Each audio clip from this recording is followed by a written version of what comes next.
ഇപ്പം നമ്മൾ വന്നിരിക്കുന്നത് റെലിക് ചാപ്പലിലാണ്. റെലിക് ചാപ്പൽ എന്ന് പറഞ്ഞു കഴിഞ്ഞാൽ തിരുശേഷിപ്പൻ്റെ പള്ളി.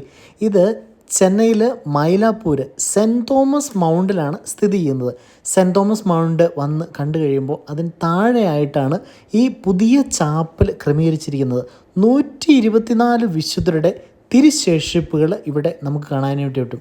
വിശുദ്ധരുടെ പടം, അതിന് താഴെ തിരുശേഷിപ്പ്, അതിന് താഴെ അവരെക്കുറിച്ചുള്ള ഒരു ചെറിയ ചരിത്രം, അവർ ജനിച്ച വർഷം, മരിച്ച വർഷം, അതുപോലെ അവരുടെ ഷോർട്ട് ഹിസ്റ്ററിയും കൂടെ അതിൽ ഉൾപ്പെടുത്തിയിട്ടുണ്ട്.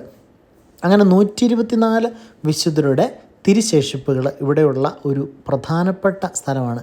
നമുക്കറിയാം, തിരുസഭയിൽ തിരുശേഷിപ്പുകൾ എന്ന് പറയുന്നത് ഒരു വിശുദ്ധൻ്റെ ഭൗതിക അവശിഷ്ടം അല്ലെങ്കിൽ അവർ ഉപയോഗിച്ചിരുന്ന ഏറ്റവും പ്രധാനപ്പെട്ട വസ്തുക്കൾ, അങ്ങനെയുള്ള കാര്യങ്ങളാണ് തിരുശേഷിപ്പുകളായിട്ട് സഭ കണക്കാക്കുന്നത്.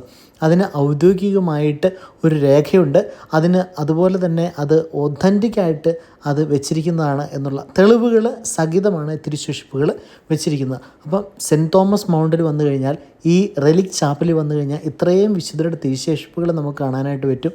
പ്രത്യേകിച്ച് പഠിക്കുന്ന കുട്ടികളെ സംബന്ധിച്ചിടത്തോളം അവരെ കൊണ്ടുവന്നു കഴിഞ്ഞാൽ ഇവരെക്കുറിച്ചുള്ള കഥകളും ചരിത്രവുമെല്ലാം ചുരുക്കമായിട്ട് നമുക്കിവിടെ നിന്ന് മനസ്സിലാക്കാനായിട്ട് പറ്റും. അതുപോലെ ഒരു കാമായിട്ടുള്ള സ്ഥലമാണ്, സൈലൻ്റ് ആയിട്ടുള്ള സ്ഥലമാണ്, ഒരു പ്രാർത്ഥനയുടെ അന്തരീക്ഷമുള്ള സ്ഥലമാണ്. ഇവിടെ സംസാരിക്കാനൊന്നും അനുവാദമില്ല. അതുപോലെ ഏറ്റവും ലാസ്റ്റ് ഇങ്ങനെ ഒരു തോമാശ്ലീഹയുടെ